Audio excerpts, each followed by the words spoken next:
Jagannatjananim Sharadam Devim Ramakrishnam Jagadguru Parapadme Tayo Trishatva Pranamami Muhumu. So, taking shelter at the feet of Holy Mother Sharda, the Universal Mother, and Ramakrishna, teacher of the world, we salute them again and again.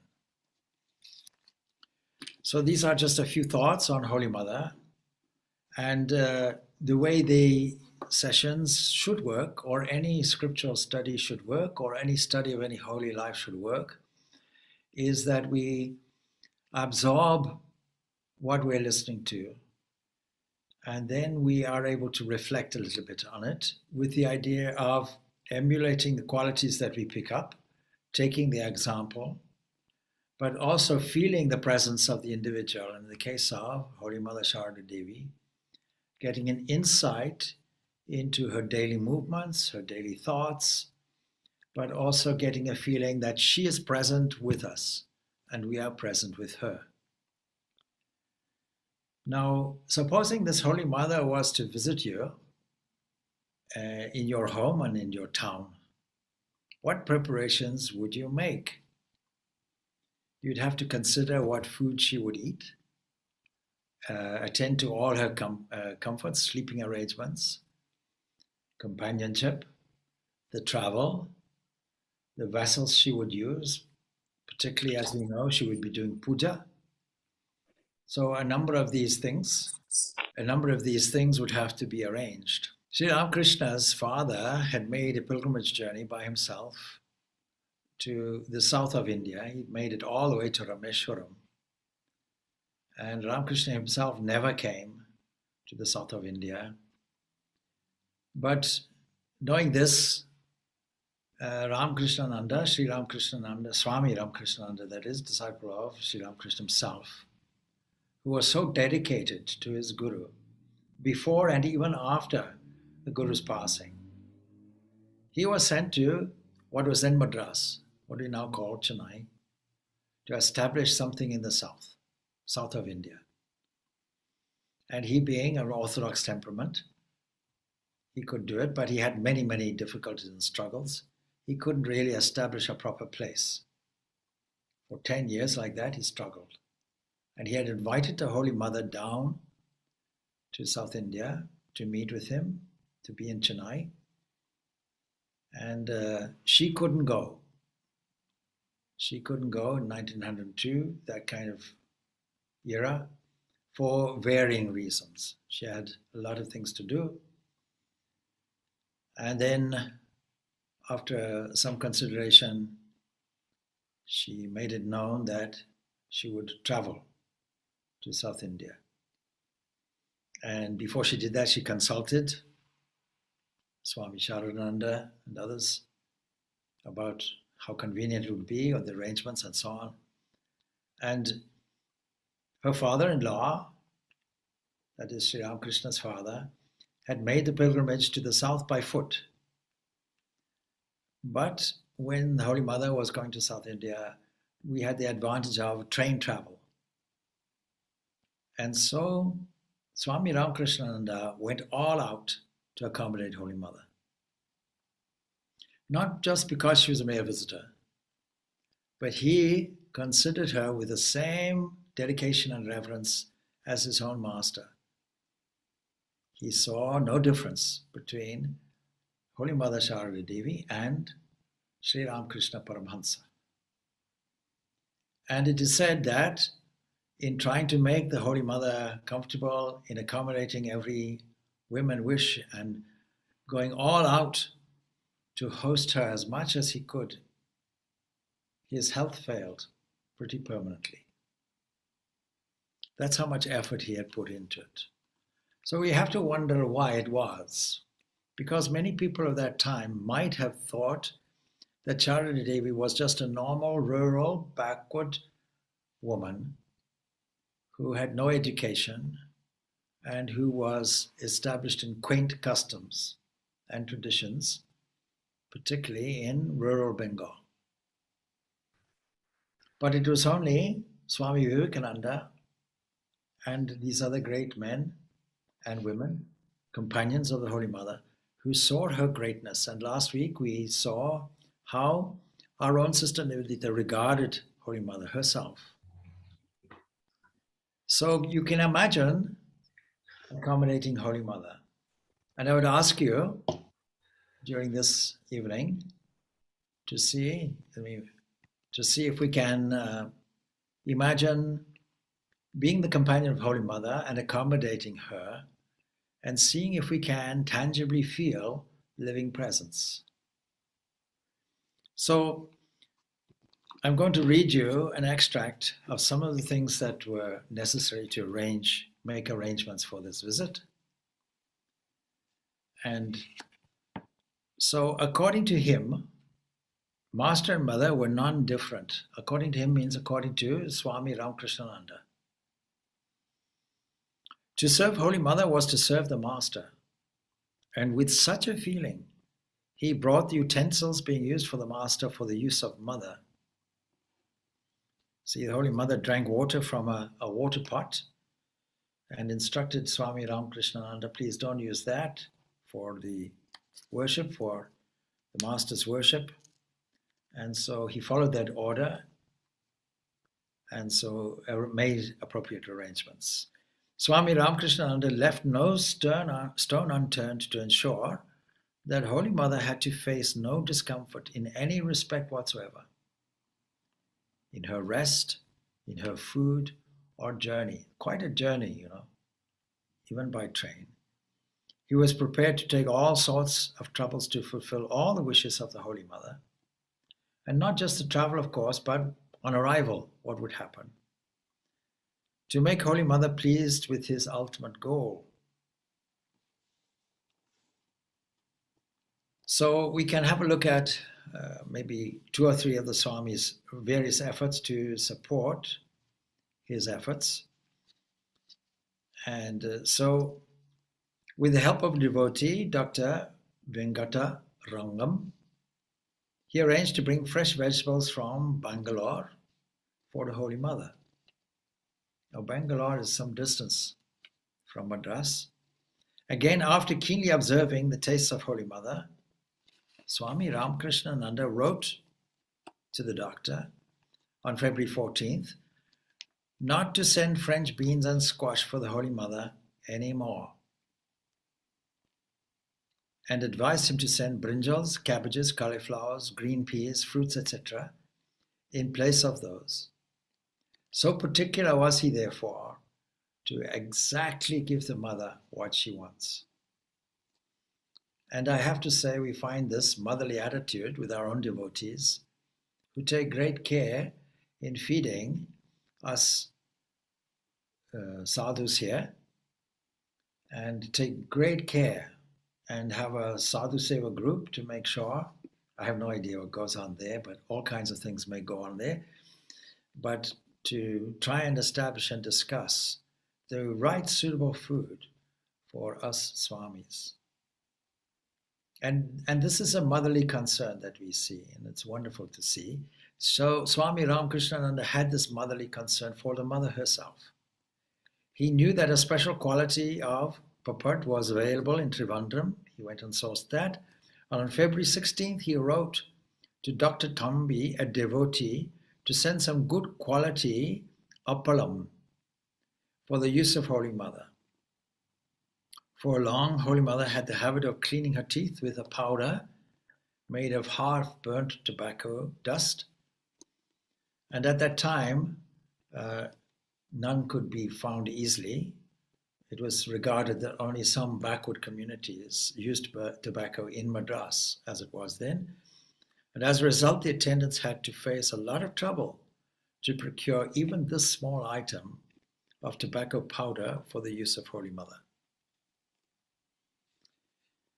On Friday, 10th of February 1911, Holy Mother and her party boarded the Madras mail at Baharampur in Orissa for Madras.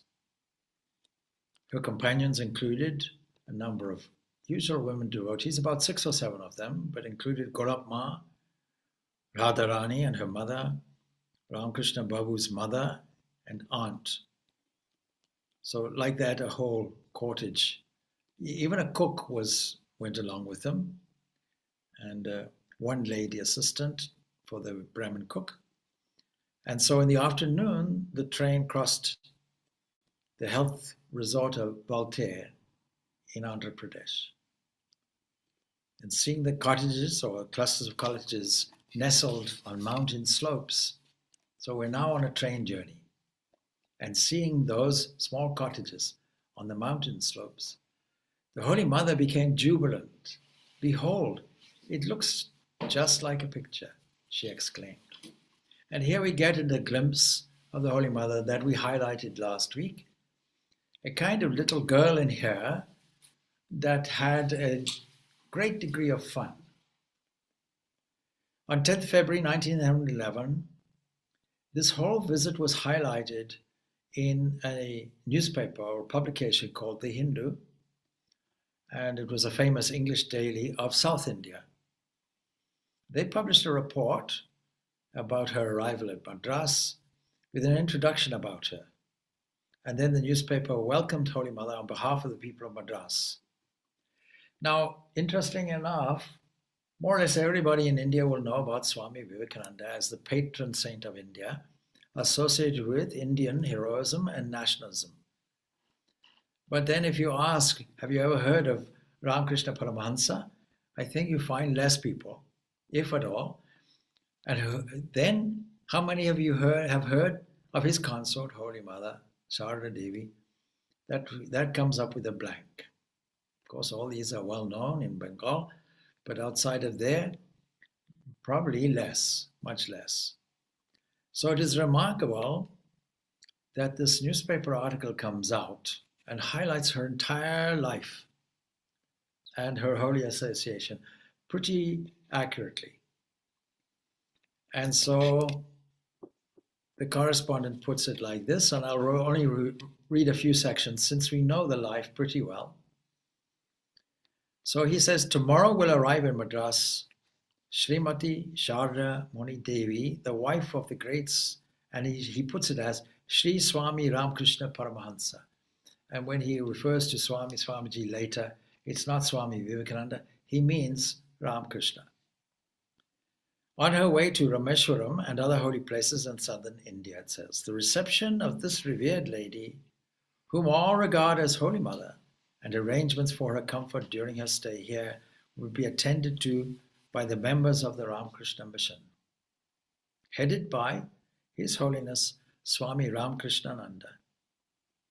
Those who are acquainted with the life work of the great teacher, largely unknown, Ramakrishna Paramahansa, know how in the early years of the Swamiji, that is Sri Ramakrishna, the temporal guardians of the Sri Ramakrishna thought, though erringly,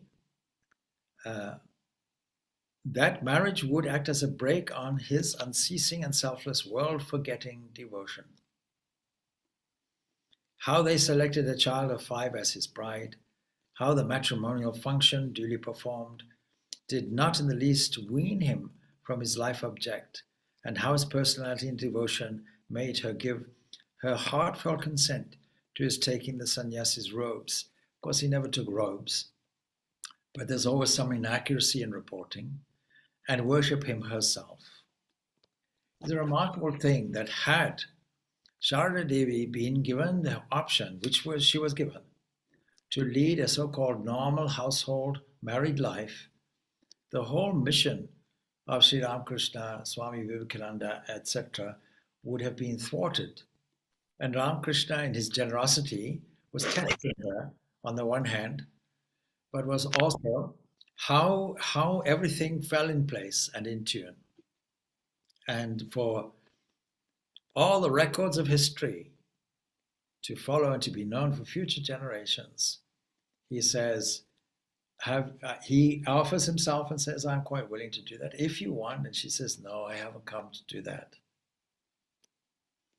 So the manner of her transformation from a girl wife to an intense devotee, a feature of Indian religious life, not rare in the annals of Indian religions and devotional literature, has been told and retold, and will bear any amount of repetition. as we're doing now. And after he had realized his goal, which he did after great struggles and intensely severe trials, Ramakrishna Paramahansa was reminded of his duty to his wife, who had then attained maidenhood. And when she was 18, she took her mother's consent and went on foot from her village to the temple of Dakshinaswar on the Ganga side to meet her Lord. But he felt no doubt as to what his duty was. In a situation which to ordinary human beings would appear to be one bristling with difficulties, a false or wrong step in which would bring on public odium. The remarkable thing about the life of Sri Ramakrishna and Holy Mother Sharada Devi is that he had already taken the sannyas. He had already taken the great homa that was necessary for sannyas life under Totapuri. All our monks who are registered and ordained will all have Puri after their name, because it goes back to Totapuri. It was part of the southern branch, that is the southern mutt that Adi Shankaracharya had established. And so, to all intents and purposes, a monk, but he had already agreed. He had agreed to be married. And he had selected his bride very, very carefully, divinely inspired. She was 5. She came to him at the age of 14, where he taught her everything, including household chores and everything. Then she went back to her place. Thereafter, nothing. 4 years passed. And just to remind you from last week what happened, and no doubt you know very well, that all the various gossiping ladies and so on would say, "We've heard that your husband is mad." And so she was much stressed by this, remembering how kind he had been 4 years earlier.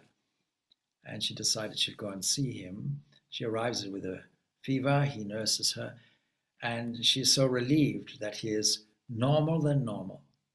Not only that, but he is love and compassion personified, and he looks after her. And in this and the Shudashi Puja that follows, the two of them set an ideal for married life. Normal married life will have a physical union, will have an emotional connection, love will be there. There needs to be some intellectual compatibility as well. There needs to be an understanding of each other's duties. But the spiritual dimension also has to be there.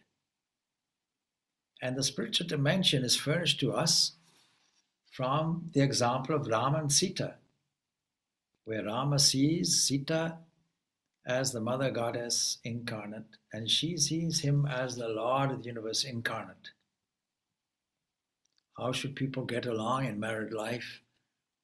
Well, the husband should see the Divine Mother in the wife, and the wife should see the Lord of the universe in the husband, and in this way, what difficulties could be there? In the series on Bhakti Yoga, Swami Ramakrishnananda defines the ideal of love. He puts it in a triangulated form, that the ideal love has 3 prerequisite conditions. No fear, no rival, no reward. Imagine if this was applied in all areas of relationships.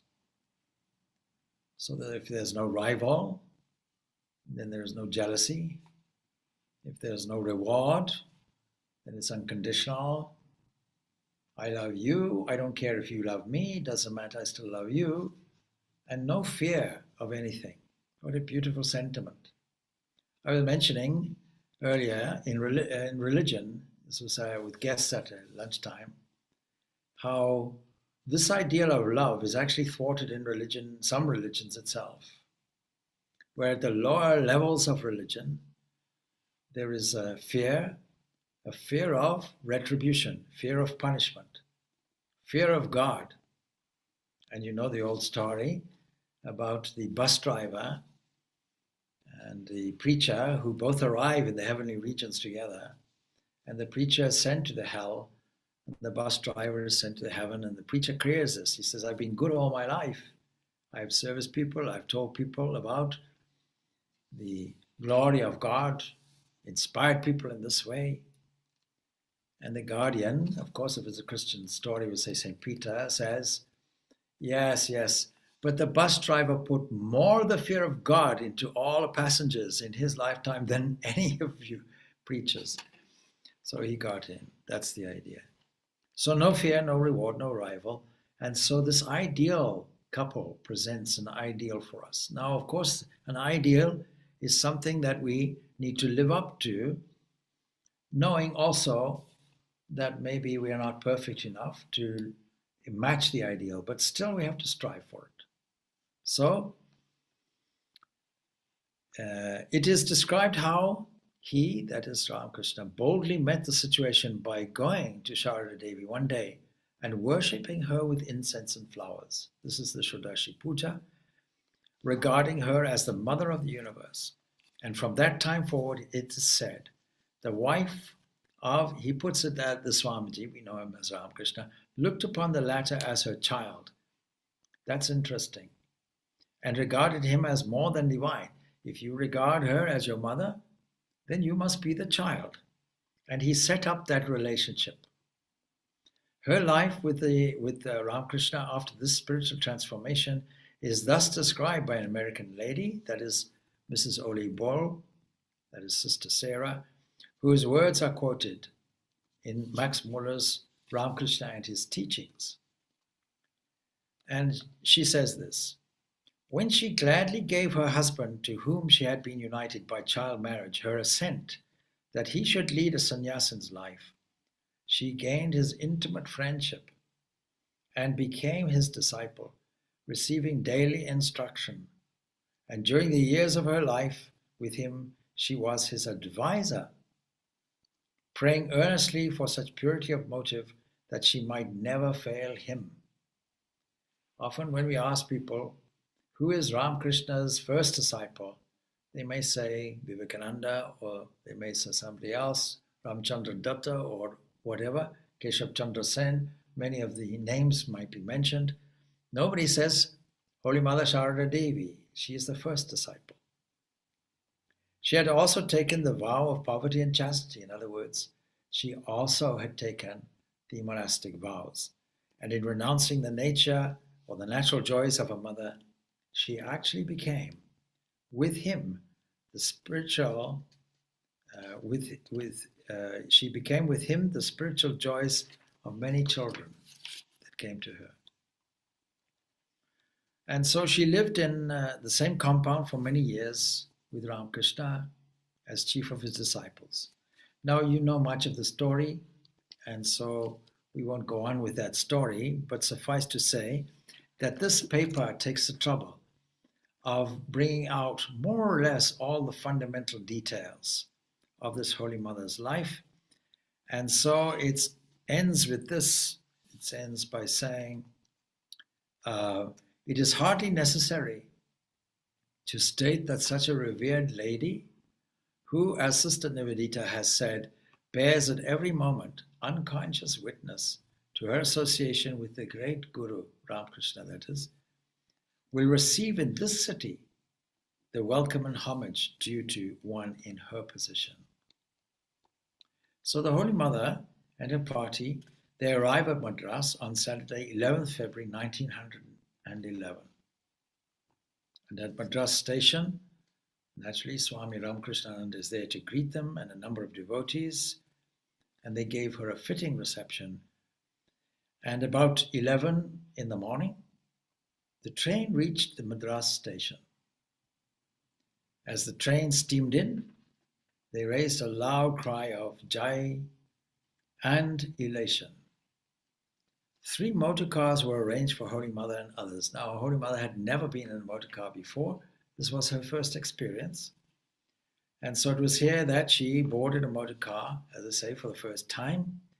And the seat of the motor car became hot because of the outside temperature. And so Swami Ramakrishnananda wetted his own scarf with water and wiped the seat with it again and again. And just opposite to Madras Mutt, stood a two-storied building that was called Sundar Vilas, and Holy Mother, most of her companions, stayed in that building. And here she lived for about a month.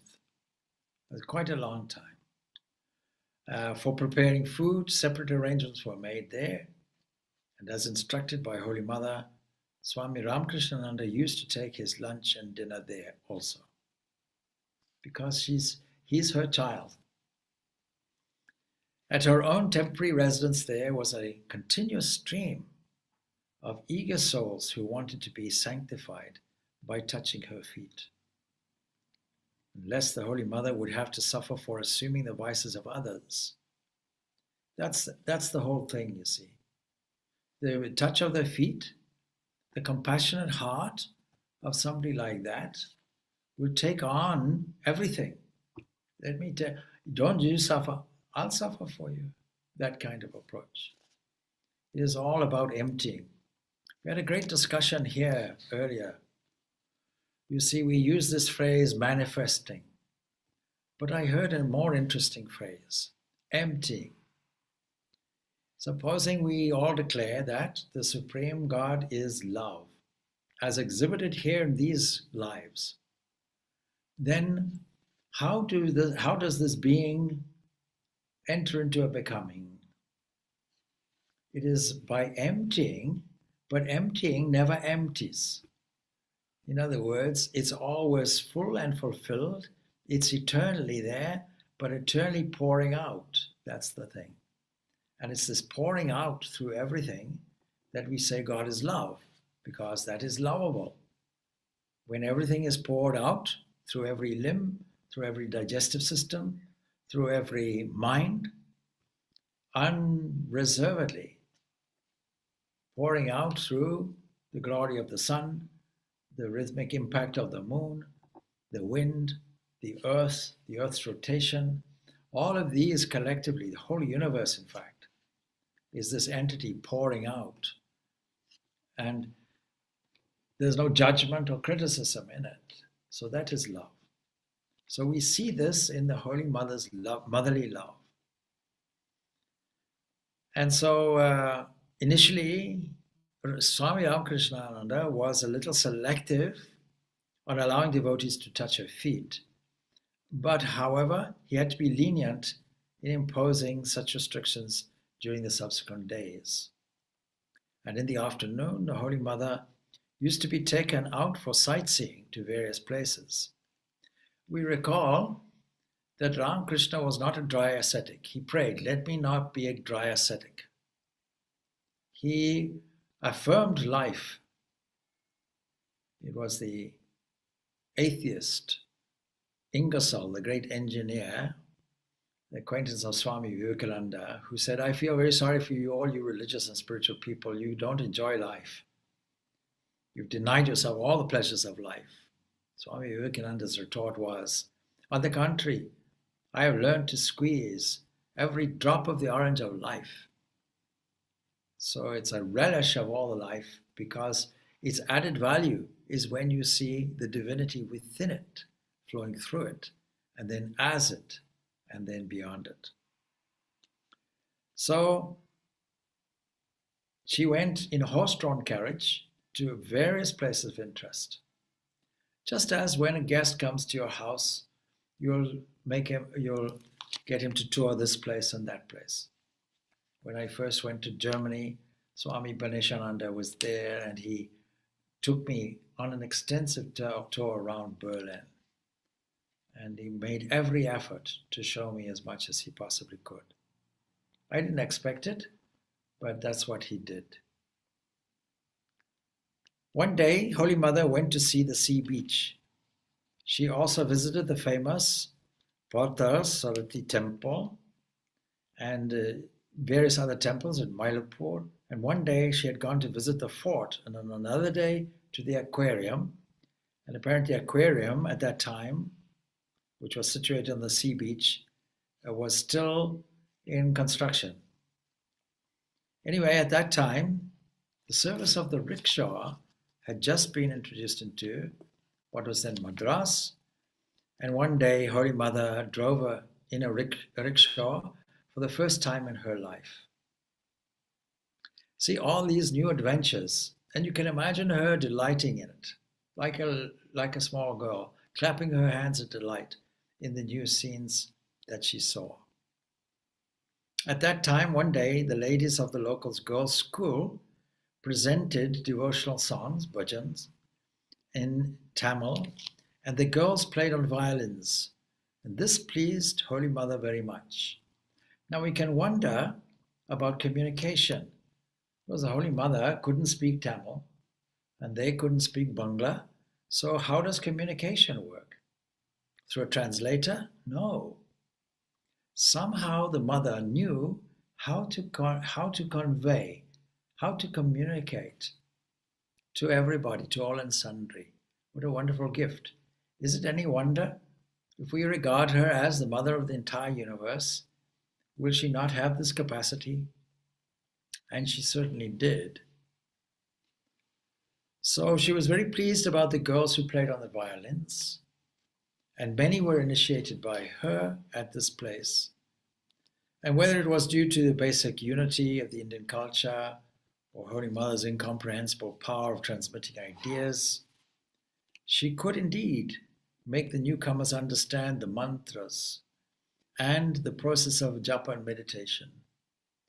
When somebody is given this mantra diksha, this initiation into spiritual life, it's not just giving the mantra.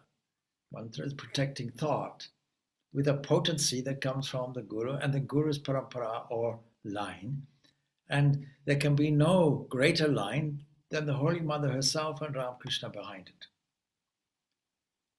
And so it's not just to give the mantra, it is also to explain this is the meaning of it, so that when you repeat it, you can also meditate on its meaning. And she was able to convey this meaning without having to speak the language, and without the help also of interpreters. And she did take the assistance of interpreters for other purposes, actually, but not for this one.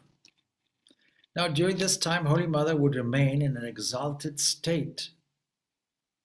And we can comment that this must have been very infectious, so that her visit there must have spread a spirit of spirituality itself, an upliftment, a joy, a kind of aura that she would have carried with her. And so probably for this reason, that is the reason for her elated mood, devotees continuously felt a deep attraction toward her. Language had never been a barrier for exchange of ideas between Holy Mother. You can see this, how she communicates also with Sister Nivedita.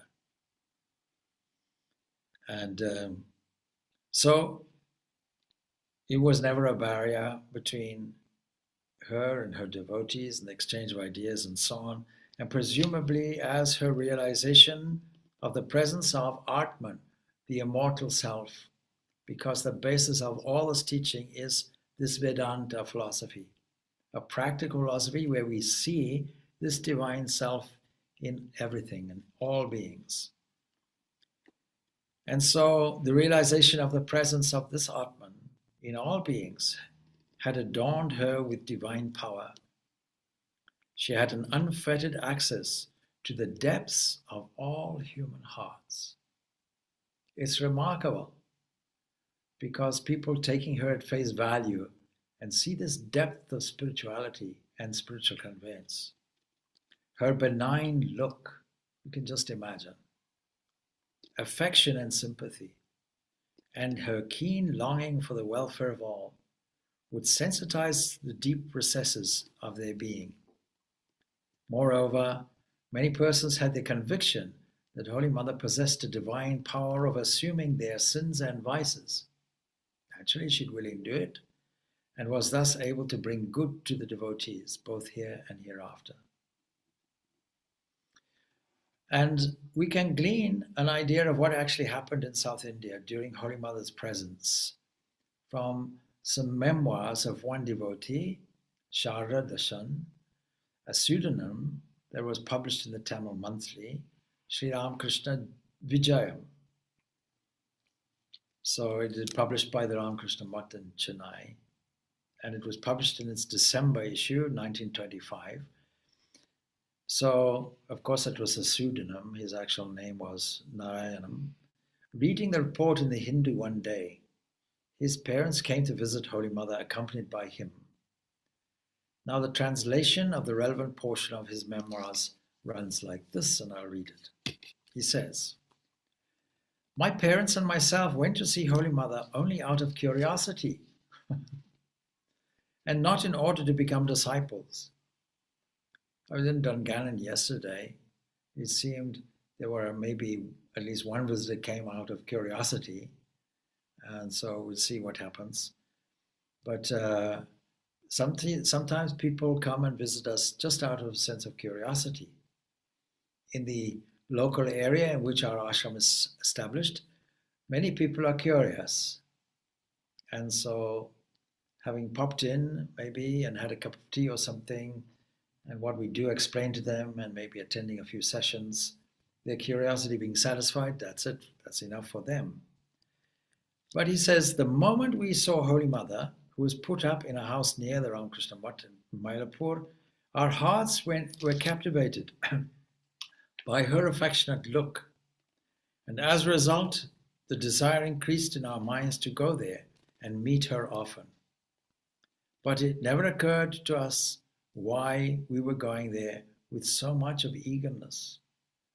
Even now, we're unable to say what relation existed between Holy Mother and ourselves. She was always smiling, with a face radiating purity and divinity. What a wonderful theme for reflection and meditation. He says, I was but a boy with many human failings and without any religious inclinations. There must have been some special fitness, a fitness decreed by fate. A poet writes, by the grace of God, even the most fallen sinners are sometimes blessed. No doubt that it was at the will of God that I had had the fortune to meet Mother. Thus, as long as Holy Mother remained in Madras, we went there daily, not to meet her or met her, and received her affection. Never can I forget the sacred day on which Holy Mother came to our house and partook in the Naivedyam that was offered there. There's a footnote on this, because after a few years, he went with his mother to Jarampati to pay obeisance to Mother. And in his memoirs, he writes, but one thing never left my mind.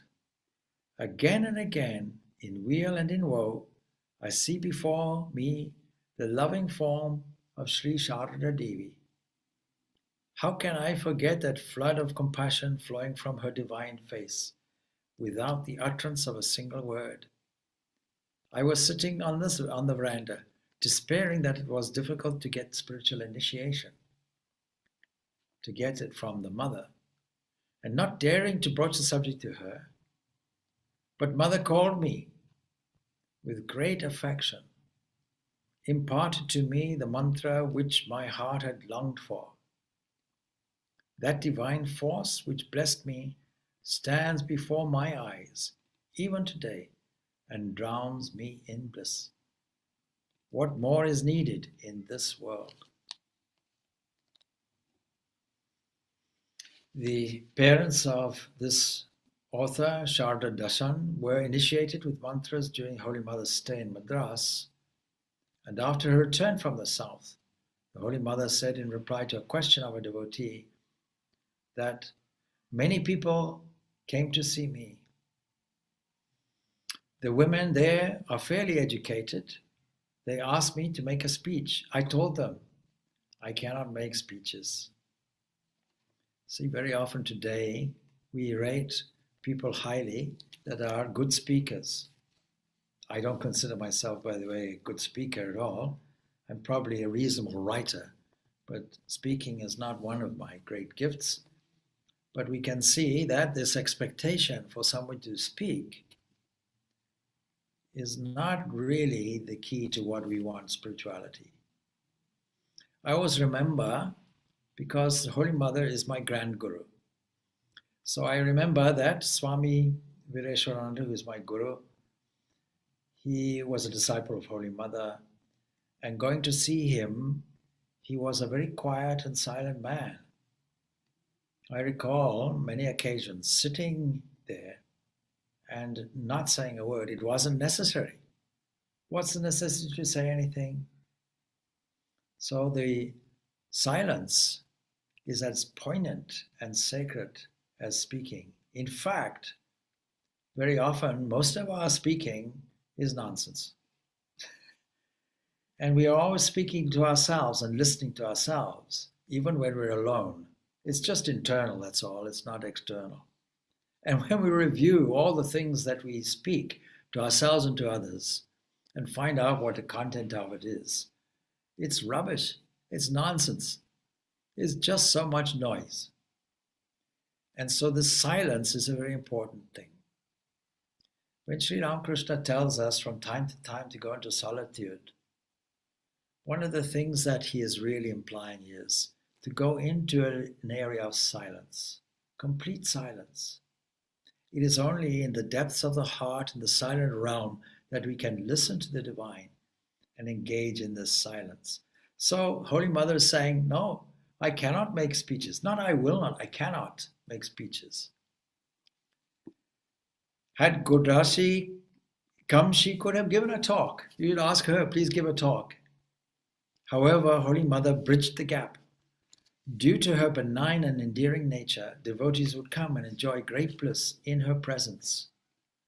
What a wonderfully meditative theme, to sit and allow the Mother to beam her love on us. Allow that love to saturate our being, just to overwhelm us, sunbathing as it were in the Mother's love, enjoying the radiance and warmth of this love, this motherly love, is enough. What a wonderful experience for those who would have done it. And I experienced some of it because I sat with my guru and we sat. There was, I think it was the Christian saint John Vianney. He went into a church and he saw a person there sitting there for hours and hours on end. And he was curious. He was bold enough to ask, "What are you doing?" And the man said, "Well, nothing." He says, "I just look at him and he just looks at me." What a wonderful, wonderful way this is. On this occasion, Holy Mother stayed at Madras for about a month, and one of the memorable events of that time was the celebration of the birth anniversary of Sri Ramakrishna. And that was held, of course, in the mutt there in Chennai, in Madras, in the presence of her. And that year, Sri Ramakrishna's birthday, his Janma Tithi, fell on Thursday, 2nd March, 1911. All through the day were performed worship, chanting from scriptures, devotional songs, and distribution of prasad. A large number of devotees took part in the celebration. With the presence of Holy Mother, the event was celebrated with great eclat. On that day, the Mother initiated 2 devotees who were sent by Swami Ramakrishnananda. The public function was held on the following Sunday, March 5th. Groups of singers coming from different places chanted holy names and so on. You see, now we have this opportunity of doing the same in our own centers. But imagine now the Holy Mother's presence there. Let us look at Holy Mother as a teacher and see what some of the questions and answers could be. Now, we can sit in the presence of the Holy Mother by a feeling of her omnipresence. That's one thing. But you see, we have wonderful pictures. And the pictures that we normally worship, that are normally put on the shrines, there were 3 pictures and organized by Nivedita. And Nivedita is in one of these photos. And the other one is her looking straight on. And the other one is her looking down slightly in a slightly coy fashion, sitting on a skin, sitting cross-legged. What a beautiful picture. If you notice the picture that is normally put on the shrines and see what her hand posture is, you might see that it is in the shape of a heart. Yes? Today it's a popular way with public performers when they're all praised and so on. So they say, we love you, we love you, we love you. They never met the person in their life before, but still they love him. And then he puts out this heart shape, as a response to it. So we can see that in the mother's hand postures. Anyway, there was a question made to her like this: is the master present in the picture? So a devotee asked this question. And the mother replies, why should he not be? A thing and its reflection are the same. A picture is but a reflection of him. It's not just a portrait. It's not just photographic materials. It's not just paint and canvas. Is he present in all the pictures? The questioner asks again. Yes, his presence can be felt. After repeating prayer, the place becomes holy. Now I have to say, the ashram in which we are centered here, it used to be a retail shop. When we entered into it, the atmosphere was very bad. All kinds of activities took place. And yet, only when we established the shrine, because the floor was installed, everything was installed, and the altar was designed. I designed the altar and I sent it off to Northern Irish devotees who volunteered. They were adamant, we will build this shrine for you, just give us the design. And they brought the altar down in bits and pieces. And I already had acquired the pictures for it. 4 pictures are there. One of, obviously, Sri Ramakrishna Paramahansa, Holy Mother, Swamiji, Swami Vivekananda, and Sister Nivedita. 4 pictures, all donated by London devotees. And I carefully carried them back from London. I took them back by car on the ferry. We all went across the sea. And I kept them in a special place. And then when I installed these pictures, that very day and the next, the person who was really the main driving force in this construction of this ashram, he said to me, he said, the whole atmosphere has changed. And then every day, that atmosphere was intensified every day. And I think it's fair to say that anybody walking into the shrine room will feel this presence. So they're not mere pictures, is what she was saying. And then she says, well, such places seem to be holy because of the sacred association. Well, the question is saying, not quite so, she says. He has his benediction on them, his blessing on them, entering into them actually. Does the master accept the things you offer him? I then asked, was the questioner. Yes, he does, Mother said. It's not that maybe or I think or some people say, he says directly, yes, he does. The idea is of offering, making offerings. What is the prasad? The prasad is not actually the offering. Of course, that's taken, but the Lord takes the subtle portion. The gross portion we take as prasad. But how so? The questioner persists. Why do we not notice any sign? A beam of light issues from his eyes and tastes everything, she's saying. But his ambrosial touch fills them up again, so that there is no decrease. The Lord comes down from his place on high to where the devotees call him. My mother-in-law saw Lakshmi, goddess of wealth, coming from where the last home stands. What need has God to eat? He comes for the satisfaction of his devotee and eats. By eating prasad, mind becomes purified, but ordinary food makes it impure. Then the questioner is not satisfied. He continues, does the master really eat? Do you think I don't notice whether the master eats or not? She answers.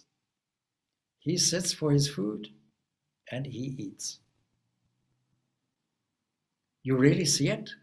Question is very wonderfully persistent. Yes, he eats some, but he simply looks at some. As a matter of fact, do you ever relish all things at all times or everybody's food? It's just like that. It depends on one's intensity of feeling and devotion. Devotion is the main thing. Because you see, with devotion comes faith. Not blind faith, but unwavering conviction. Because nearness becomes oneness. We see God everywhere and everything, and more specifically, in sacred and holy objects. How will devotion come? A child doesn't even know its own mother if it is brought up by someone else. Yes, truly so. His grace is necessary. One must deserve his grace. What we mean by deserve is, what she means is, we all deserve his grace, but we block it off. Our selfishness, our egocentricity shrinks us. See, like a flower, closed, but generous when it opens. Imagine a flower saying, you know what, I'm tired of bees landing on me. Today I'm going to ban all bees and I'm going to shrink and close all my petals up. I don't care what the sun is doing. No bees here. Let me myself enjoy my own nectar. As opposed to an opening which says, let everybody enjoy my pollen. Let all the bees come. Let my fragrance reach every nose, in every quarter, as far as the air can take it. Let my colors be a delight to all eyes. See the generosity of spirit that a flower has. And so we have to have that generosity of spirit, and that's what is meant by deserving. How can there be any question of fitness for grace? The questioner protests further. Grace must come equally to all. So the answer is, one has to sit by the riverside and call on him, Mother explained. He will ferry across at the proper time. It's an analogy. Imagine sitting by the river and waiting for the ferry to come and take you. And this ferry will cross at the proper time. So it requires patience. If everything occurs at the proper time, then where is the place for his grace? The questioner asks. Even so, don't you have to throw your line and wait for the fish when you go out angling? If he is our own, why should we have to wait? That's true enough, she says. She's very patient. It happens even before its time. People grow mangoes and jackfruits, even out of season nowadays. Same thing in Ireland, you find all kinds of tropical fruits, not indigenous to this country, and all, therefore, as it arrives in season. Quite a lot of mangoes grow even in September, she says. Is our highest expectation limited to this much only, that he dismisses us by giving to each one what he wants? Or can we get him as our own, over and over above this? Is he my own? Yes, she answers. He is one's own, ever related to one. This is what the mother replies. He is everybody's own, each getting him according to his own imagination. Imagination means image making. We have to use it. It is a capacity that is in our favor for spiritual practice, and we have to use it. But the questioner persists. But imagination is like a dream, like dreaming, what one thinks of. It's just imagination.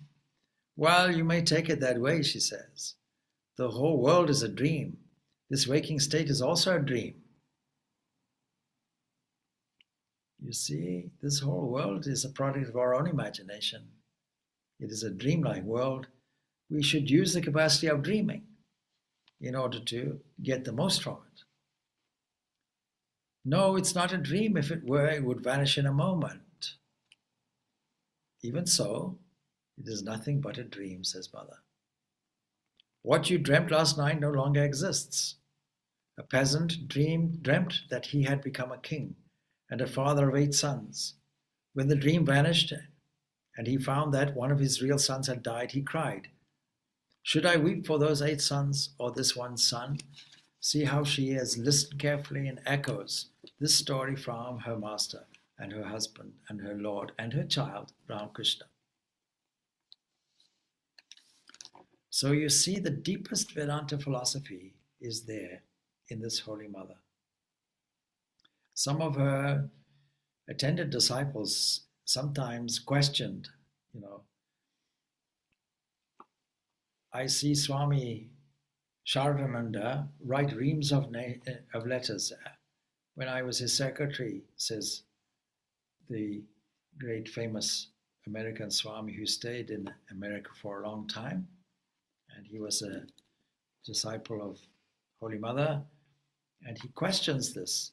He says to Swami Ramakrishnananda, he says, I don't see any such detailed instruction coming from the Mother, And Swami Ramakrishnananda laughs. He says, oh, you have the finest teacher in the world.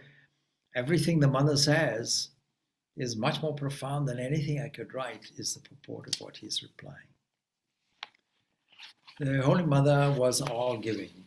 In her instructions, we can see the patience and the profound wisdom in answering these various questions. And she often had to put up with eccentricity. And what patience she showed with many deranged people.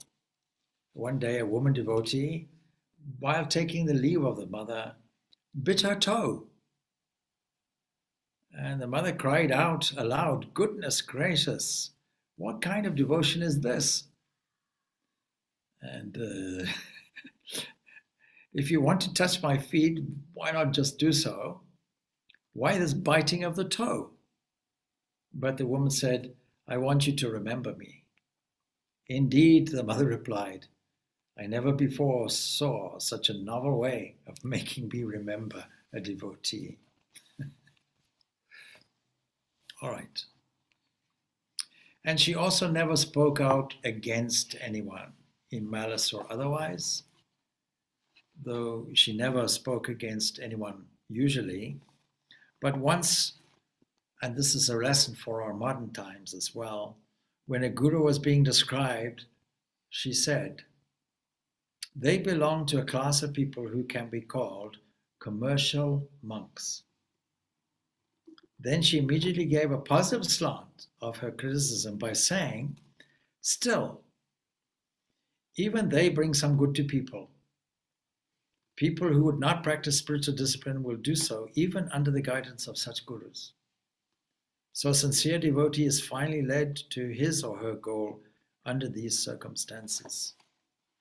When I first came here, there were a number of original devotees who were following a certain Irish personality who made a great name for himself and charged vast quantities of money for exotic locations, for some kind of promise of transformation that was oriented around objective goal setting, positive thinking, and all those kinds of things. And so when I pointed out to the devotee that this was really some form of commercialism and in some ways damaging, the devotee himself pointed out, "Yes, but had it not been for this person, I wouldn't have been interested to meet you." So it was an avenue, it was a lead-in, the more profound Vedanta philosophy with its practical spirituality. So these are just some thoughts about the Holy Mother orientated toward her visit in Madras and generally her motherly attitude toward devotees and a certain aspect of how she taught with the greatest knowledge and wisdom in her. The Divine Mother of the universe is how we take her, and we have every reason for that. So with these few words, you say Om Shanti Shanti Shanti, peace, peace, peace be unto all.